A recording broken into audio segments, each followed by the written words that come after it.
a man could walk around the earth 43.8 times. His nails would naturally grow to a length of 150 feet, and he would need to inhale 3.7 million liters of oxygen. If this oxygen was produced by only 1 square meter of bamboo, it would take hundreds of years. In Western China, a group of people have been focusing on one thing for a century, one thing that could bring benefits for hundreds and thousands of years to come. On January 17, 1953, a young panda was found in the fields of Majiagou, near Yutong Town in Dujiangyan City. The young panda was then taken to the Futou Mount feeding farm of Chengdu Zoo and became the first panda resident. Some say this new resident is an angel sent by God, but perhaps it is more accurate to say it is simply a lost child.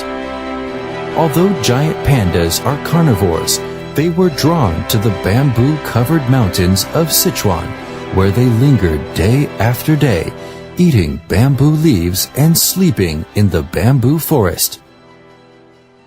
A popular song from the 1980s recounts the ongoing story of flowering bamboo, coupled with ecological disaster observable across large areas during that period. The reality of the situation at that time was much worse than the lyrics allude to. Hundreds of giant pandas died of starvation, which pushed this rare species to the edge of extinction. In 1987, Chengdu Research Base of Giant Panda Breeding was established by a group of people with deep passion for the preservation of pandas. Beginning with the rescue of 6 pandas at that time, the long and challenging process of ex situ conservation began. Ex situ conservation is the process of moving this rare species, whose net reproductive rate is only 1.0674 out of their original habitats, and into the breeding and research base, where they receive special protection and management. It is certainly astounding that in the last 24 years, without adding even one additional wild panda, 6 weak pandas have grown into an urban panda club of 108 pandas. These amazing pandas make up the largest artificial breeding population of giant pandas in the world. Pandas have been cared for meticulously in Chengdu for more than 50 years. Just as children who tire after a long day of playing will go home, pandas too yearn to return to their natural home. However, there are many challenges for these giant pandas that have been living in the city since they were born.